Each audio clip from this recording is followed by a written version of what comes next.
नमस्कार दोस्तों, स्वागत है आप सभी का आपके YouTube channel GK sports site में। तो जैसा कि आप सभी जानते हैं कि घटना चक्र का सीरीज चल रहा था। कुछ समय से मैं वीडियो अपलोड नहीं कर पा रही थी, तो आज हम वीडियो अपलोड किए हैं। तो उसके लिए इससे पहले जो घटना चक्र चल रहा था उसका 4 क्लास हो चुका है, आप सभी जाकर देख सकते हैं। और ये 5वां क्लास है, प्राचीन भारत का इतिहास का घटना चक्र है। और पिछले वीडियो में हमने 70 तक प्रश्न किया था, उससे आगे 71 से आज ये क्लास शुरू कर रहे हैं। तो चैनल पे पहली बार आया है तो आप सभी चैनल को सब्सक्राइब कर लीजिएगा और बेल आइकन ऑन कर लीजिएगा, ताकि मैं वीडियो डालूँ तो आप सभी को नोटिफिकेशन मिल जाए। और प्लेलिस्ट इसका बना हुआ है, तो जाकर आप शुरू से देख सकते हैं। और इसका जो PDF प्राप्त करना चाहते हैं तो टेलीग्राम पे मैंने इसे शेयर कर दिया है, तो आप सभी वहाँ से उसे डाउनलोड कर सकते हैं PDF को। तो चलिए वीडियो स्टार्ट करते हैं। प्रश्न है, कालसी प्रसिद्ध है, तो जो कालसी जो प्रसिद्ध है वो अशोक के शिलालेख के कारण जो है क्या है, वो कालसी प्रसिद्ध है। तो 71 का ऑप्शन सी सही आंसर हो जाएगा। आगे देखते हैं। उत्तराखंड में सम्राट अशोक के शिलालेख का एक प्रति कहाँ मिली थी, तो वो कालसी में ही मिली थी, उत्तराखंड में सम्राट अशोक के। अगला प्रश्न देखते हैं, इसे मिलान करना है। निम्नलिखित युग्मों पर विचार कीजिए। तो यहाँ पे अशोक के प्रमुख शिलालेख के स्थान लिखा हुआ है, और वो जिस स्थान है राजे, तो इधर में राजे लिखा हुआ है और स्थान लिखा हुआ है। तो यहाँ देखना है कि कितने जो हैं वो सही हैं।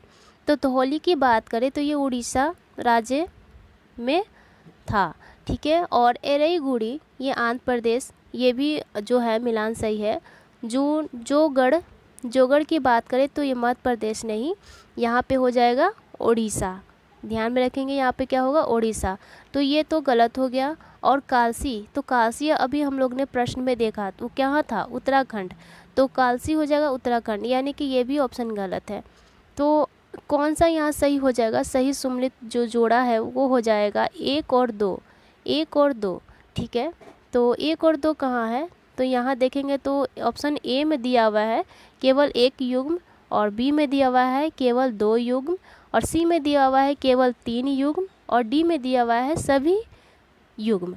तो यहाँ बात करें तो ऑप्शन बी सही हो जाएगा, यानी कि क्या है, यहाँ पे 2 जोड़ा सही है। तो चलिए नेक्स्ट प्रश्न देखते हैं। अगला प्रश्न है यहाँ पे, निम्नलिखित में से अशोक का कौन सा शिलालेख धार्मिक संश्लेषण समन्वय के बारे में कहता है, तो ये हो जाएगा 12वां शिलालेख। अशोक का 12वां शिलालेख कहता है कि सभी संप्रदाय के सार तत्व में वृद्धि हो, क्योंकि सबका मूल संयम ही है। हमें सभी संप्रदायों का आदर करना चाहिए। अतः स्पष्ट है कि 12वें शिलालेख से धार्मिक संश्लेषण के बारे में हमें प्रमाण मिलता है, अशोक के 12वें शिलालेख से।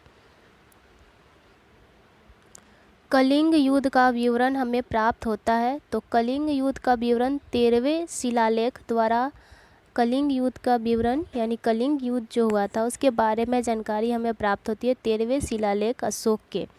नेक्स्ट प्रश्न है, किस अभिलेख में कलिंग विजय का वर्णन है, तो ये हाथी गुफा अभिलेख में कलिंग विजय, कलिंग पे जो विजय प्राप्त हुआ था उस हाथी गुफा अभिलेख में उसका उल्लेखित किया गया है। और ये काफ़ी इम्पोर्टेंट प्रश्न हो जाता है, क्योंकि ये BPSC प्री एग्ज़ाम 2020 में पूछा गया है। देखिए, खारवेल के हाथी गुफा अभिलेख में नंद राजा द्वारा कलिंग विजय पर यहाँ से लाई जाई गई जिन प्रतिमा को खारवेल द्वारा वापस लाने का उल्लेख यहाँ पे मिलता है। और अशोक की कलिंग विजय का शिलालेख अशोक के 13वें बृहद शिलालेख से प्राप्त होता है। तो नेक्स्ट प्रश्न है, अशोक के निम्न अभिलेखों में पूर्ण रूपेण धार्मिक सहिष्णुता के प्रति समर्पित कौन सा अभिलेख है, तो वही शिलालेख हो जाएगा आपका 12। शिलालेख 12 में क्या है, धार्मिक सहिष्णुता के प्रति समर्पित अभिलेख ये हो जाएगा। और आप सभी जानते हैं स्तंभ लेख, शिलालेख और ये सब जो लेख है किसके द्वारा, अशोक के द्वारा किया गया था, जिसमें एक शिलालेख भी था। स्तंभ लेख यानी कि जो पिलर होता है वो स्तंभ लेख होता है, और शिलालेख जो पत्थर पे होते हैं शिलालेख, तो वो शिलालेख होता है। ठीक है, तो इसे ध्यान में रखेंगे। अशोक के जो प्रमुख शिलालेख हैं उसके संगम राज्य के विषय में हमें बताता है, यानी संगम राज्य के बारे में हमें कौन सा जो शिलालेख है वो बताता है, तो वो हो जाएगा 2 और 13वां। तो देखिए यहाँ पे दिया हुआ है कि अशोक के दूसरे शिलालेख में दक्षिण भारतीय एवं 13वें शिलालेख में संगम राज्य। तो यहाँ कहने का मतलब कि दूसरा जो अभिलेख है हमें दक्षिण भारत के बारे में बताता है, और 13वां जो अभिलेख है वहाँ पे संगम राज्य जो कि चोल थे, पांड्य, सत्यपुत और केरलपुत, ये सब के बारे में।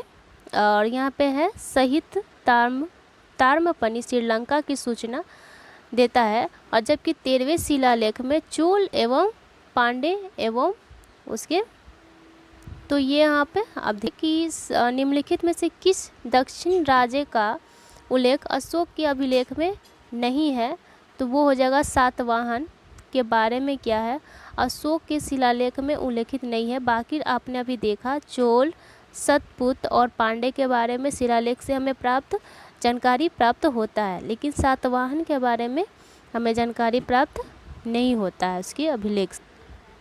प्रश्न है टॉलमी फिलाडेल्फस जिसके साथ अशोक के राज्य से संबंध थे वो कहाँ का शासक था, तो वो मिस्र का शासक था। तो ऑप्शन बी इसका सही आंसर हो जाएगा। अगला प्रश्न है निम्नलिखित में से किस राजवंश के शासकों के सुदूर देशों जैसे सीरिया एवं मिस्र के साथ राजकीय संबंध थे, तो वो मौर्य हो जाएंगे। मौर्य राजवंश का जो था ना सुदूर देशों यानी सीरिया और मिस्र के साथ क्या था, राजकीय संबंध था, तो वो मौर्य साम्राज्य हो जाएगा, यानी मौर्य वंश हो जाएंगे। अगला प्रश्न अशोक का धर्म का मूल संदेश क्या है, तो अशोक के मूल धर्म का संदेश देखें तो राजा के प्रति वफादारी, शांति एवं अहिंसा, बड़ों का सम्मान और धार्मिक सहनशीलता। तो ये देखें तो सारे ऑप्शन जो होंगे सही हो जाएंगे, ऑप्शन ये सारे सही हो जाएंगे।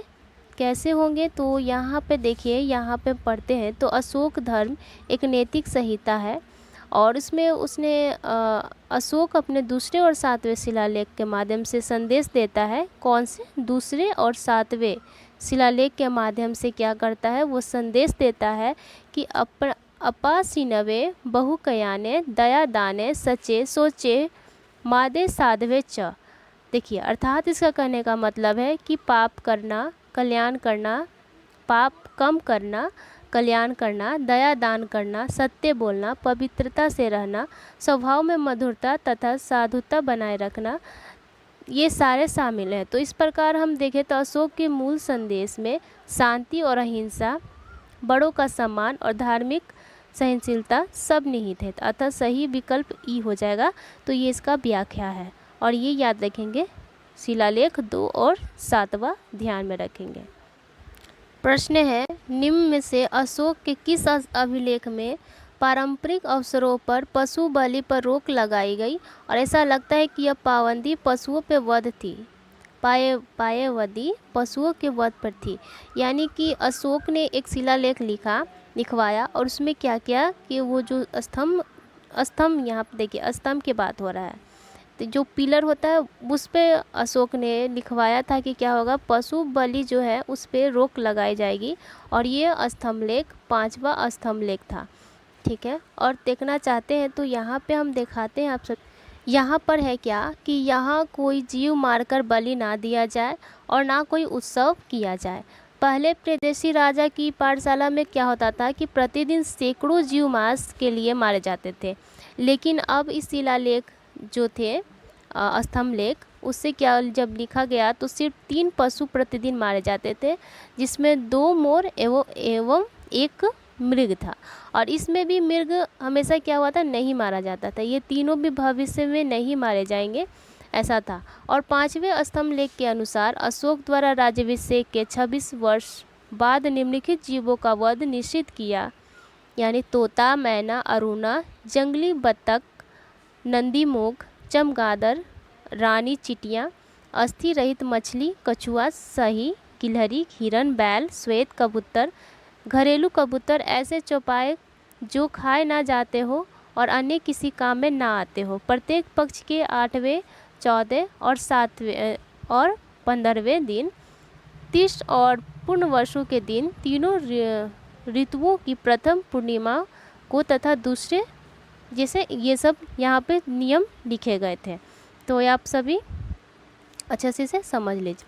प्रश्न है, निम्नलिखित प्राचीन भारतीय अभिलेखों में कौन सा एक खदान को देश में संकट काल में उपयोग हेतु सुरक्षित रखने के बारे में प्राचीनतम शाही आदेश है? तो यह हो जाएगा सोहगोरा ताम्रपत्र। ठीक है, सोहगोरा ताम्रपत्र में इसका क्या किया गया था, आदेश को उसमें लिखा गया था आदेश को। प्रश्न है, अशोक ने कलिंग को मौर्य साम्राज्य में जोड़ लिया था। तो अशोक ने कलिंग पर जब विजय प्राप्त किया था तो साम्राज्य में उसने मौर्य साम्राज्य में से जोड़ लिया था। तो कथन ए जो है सही है। और कारण दिया हुआ है आर कि कलिंग दक्षिण भारत को जाने वाली स्थलीय एवं समुद्री मार्ग को नियंत्रित करता था। तो देखेंगे तो ये भी सही है, क्योंकि अशोक अगर कलिंग को नहीं विजय प्राप्त करता तो उसे कहीं डर था कि वो क्या होगा, उसे जो व्यापार होता है उससे कलिंग जो है उसे रुकावट पैदा कर सकता है। तो इसलिए उसने कलिंग को जीता ताकि दक्षिण स्थलीय जो मार्ग है, समुद्री मार्ग, उस पर उसका नियंत्रण हो सके और वो आसानी से जो भी व्यापार करना चाहता है या फिर अपना राज्य स्थापित करना चाहता है तो वहाँ पे अपना अधिकार प्राप्त कर सकता था। तो देखें यहाँ पे तो कथन ए और आर दोनों सही है और आर ए का सही स्पष्टीकरण भी है। तो ऑप्शन ए इसका सही आंसर हो जाएगा। अगला प्रश्न है मौर्यकालीन शासकों ने धार्मिक आधार पर भू अनुदान नहीं दिया था। तो मौर्यकालीन शासकों ने धार्मिक आधार पर भूदान यानी भूमि दान नहीं दिया था धार्मिक आधार पर। तो ये कथन सही है। और कारण दिया हुआ है भू अनुदान के विरुद्ध कृषकों ने विरोध किया था। तो ये कारण जो है गलत है। और देखिए यहाँ पे जो मौर्यकालीन शासकों ने धार्मिक आधार पर जो भूदान नहीं दिया था ये सही है। हम बात करें कि किसने दिया था, तो मौर्यन युग में सातवाहनों के जो लेख हैं उनसे हमें जानकारी प्राप्त होता है कि उन्होंने धार्मिक के आधार पर भूमि दान किया था। तो मौर्यन युग याद रखेंगे। अब मौर्यन युग क्या है, तो यानी कि मौर्य वंश के बाद जो शासन जो वंश आए थे उसे मौर्यन युग कहते हैं। तो उन्होंने भूदान अनुदान किया था। तो यहाँ पे दिया हुआ है कि मौर्यकालीन, तो यहाँ नहीं दिया था, तो ये कथन सही है। और कारण जो दिया है कि उन्होंने कृषकों ने विरोध किया था, तो ये कारण जो है गलत है। यानी कि हम देखें तो ए सही है और परंतु उसका जो आर है वो कारण गलत है। तो सही है, ए सही है परंतु आर गलत है, यानी ऑप्शन सी इसका राइट आंसर हो जाएगा। प्रसिद्ध यूनानी राजदूत मेगास्थनीज भारत में किसके दरबार में आया था? तो वो चंद्रगुप्त मौर्य के समय में भारत आया था। और मेगास्थनीज कौन था? तो सेल्यूकस निकेटर का राजदूत था। ये भी ध्यान में रखेंगे। और इसकी एक पुस्तक भी इन्होंने लिखा था, पुस्तक का नाम था इंडिका। प्रश्न है किसके शासनकाल में मेगास्थनीज भारत आया था? तो वो हो जाएगा चंद्रगुप्त मौर्य के दरबार में आया था। मौर्य समाज का 7 वर्गों में मौर्य साम्राज्य का 7 वर्गों में विभाजन का विशेष रूप से उल्लेख किया गया है। तो ये 7 वर्गों में जो विशेष रूप से उल्लेख किया गया है मेगास्थनीज की पुस्तक इंडिका में किया गया है। मेगास्थनीज ने अपनी पुस्तक इंडिका में भारतीय समाज को 7 श्रेणियों में विभाजित किया। पहला है दार्शनिक, कृषक, पशुपालक, कारीगर, योद्धा, निरीक्षक एवं सभासद। मेगास्थनीज भारतीय समाज में दास प्रथा के प्रचलित होने का उल्लेख नहीं करता है। यानी कि उसने अपनी पुस्तक में बताया है कि जब वो भारत आया था तो उस वक्त क्या था, दास प्रथा नहीं थी। ऐसा उसने अपने इंडिका के पुस्तक में बताया है। और मौर्य काल में कोई भी व्यक्ति ना तो अपनी जाति से बाहर विवाह कर सकता था और ना ही उससे भिन्न पेशा ही अपना सकता था। तो ये ध्यान में रखेंगे। मौर्य साम्राज्य का विभाजन 7 वर्गों में विशेष तौर पर उल्लेखित है। तो वो हो जाएगा मेगास्थनीज की इंडिका की पुस्तक। अगला प्रश्न है मौर्य काल में टैक्स को छुपाने यानी चोरी करने के लिए इनमें से क्या दंड दिया जाता था? तो टैक्स यानी कि कर को छुपाने, अगर कोई छुपाता है तो उसे कौन सा दंड दिया जाता था? तो उसे मृत्यु दंड की सज़ा होती थी, मृत्यु दंड। वर्तमान नगर पालिका प्रशासन का कौन सा कार्य मौर्य काल से जारी है? तो मौर्य काल से नगर पालिका का प्रशासन जारी है, वो हो जाएगा जन्म एवं मृत्यु पंजीकरण जो था मौर्यकालीन प्रशासन के वक्त भी नगर पालिका का था। ठीक है। भाग एवं बलि थे, तो भाग एवं बलि जो थे वो राजस्व के स्रोत थे, भाग एवं बलि राजस्व के स्रोत थे। देखिए 107 प्रश्न थोड़ा इम्पोर्टेंट है तो इसे अच्छे से ध्यान से पढ़ेंगे। दिया हुआ है कि मौर्य काल में भूमि कर जो कि राज्य की आय का मुख्य स्रोत था, किस अधिकारी द्वारा एकीकृत किया जाता था? तो मौर्य काल में जो भूमि कर जो राजस्व का मुख्य स्रोत था, ठीक है, ये मुख्य स्रोत था, तो ये सीता अध्यक्ष के द्वारा एकीकृत किया जाता था। और यहाँ देखेंगे तो मौर्य काल में सीता अध्यक्ष कृषि भूमि का अध्यक्ष था। सीता अध्यक्ष किसे कहते थे? तो जो कृषि भूमि जो होते थे, कृषि भूमि का अध्यक्ष हुआ करता था और वही भूमि कर वसूलने का कार्य करता था। जबकि एग्रोनोमई जिले के अधिकारियों का कहा जाता था। ठीक है। शुल्काध्यक्ष की बात करें तो विभिन्न प्रकार के व्यवसाय एवं व्यापार का वसूलना उनका था, तथा अकाराध्यक्ष यानी अकाराध्यक्ष खानों का नियंत्रण करता था। क्या करता था? खानों का नियंत्रण करता था। तो ये जो 2-3 टॉपिक है, यानी प्रश्न तो एक है लेकिन देखिए इसी में कितने आपको आंसर मिल जाएंगे, तो इससे भी प्रश्न बन सकता है, तो इसे भी आप लोग पढ़ लेंगे। मौर्य मंत्रिपरिषद निम्न में से कौन राजस्व इकट्ठा करने से संबंधित है? तो वो हो जाएगा समाहर्ता जो था वो राजस्व इकट्ठा करने से संबंधित है। मौर्य मंत्रिपरिषद में राजस्व एकत्रित करने का कार्य समाहर्ता के द्वारा किया जाता था। अंतपाल सीमा रक्षक या सीमावर्ती दुर्गों के देखभाल करता था, जबकि प्रदेष्टा विषयों या कमिश्नरों का प्रशासक था। अगला प्रश्न है, निम्नलिखित में से कौन मौर्य युगीन अधिकारी तोल माप का प्रभावी था? तो वो हो जाएगा पोतवा अध्यक्ष। कौन था?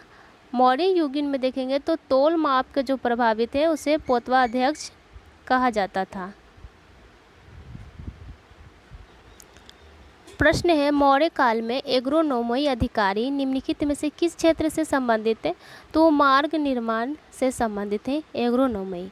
और मौर्य काल में एग्रोनोमई अधिकारी राजस्व का संग्रह, सिंचाई सुविधा का पर्यवेक्षण, नैतिक प्रशासन और भूमि की माप, सड़कों पर 10 स्टैंडियों के दूर पर पत्थर लगवाना, सड़कों का रखरखाव से संबंधित था।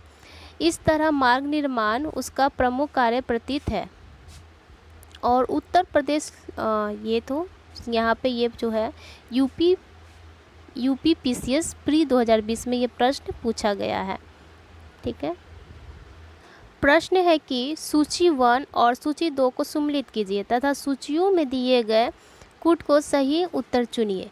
तो यहाँ पे देखेंगे सूची 1 इधर अधिकारी दिया हुआ है, सूची 2 देखेंगे तो इधर कार्य दिया हुआ है, यानी उनसे संबंधित उनके कार्य दिए हुए हैं। तो यह तलार है, पटकोल है, सहाधिपति और बालाधीप। तो बात करें तलार की, तो तलार अधिकारी जो थे इनका कार्य जो था रात्रि सुरक्षा कर्मियों की अधिकारी, रात्रि सुरक्षा कर्मियों का इनका कार्य था।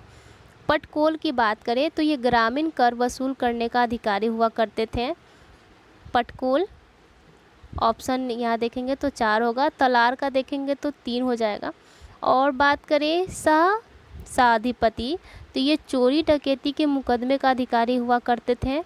और बालाधीप के देखें तो ये चुंगी का सुरक्षक थे। तो यहाँ पे हो जाएगा ए का जो होगा 3, ए का 3, बी का 4, डी का 1 और सी का 2। तो ऑप्शन में देखेंगे तो कहाँ पर है? तो हो जाएगा ऑप्शन बी में है, ए का 3, बी का 4, सी का 2 और डी का 1, यानी ऑप्शन बी इसका राइट आंसर हो जाएगा। प्रश्न है, मौर्य काल में शिक्षा का सर्वाधिक प्रसिद्ध केंद्र था? तो वो शिक्षा का सर्वाधिक प्रसिद्ध केंद्र था वो हो जाएगा तक्षशिला।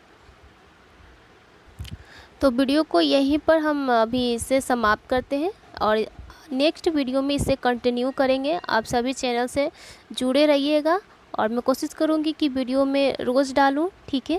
तब तक धन्यवाद, और आप चैनल को सब्सक्राइब ज़रूर कीजिएगा, वीडियो को लाइक कीजिएगा और हमें सपोर्ट कीजिएगा, ठीक है।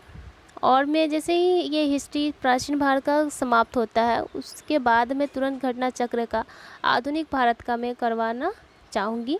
उसके बाद ज्योग्राफी भी है और पॉलिटी भी है, ठीक है।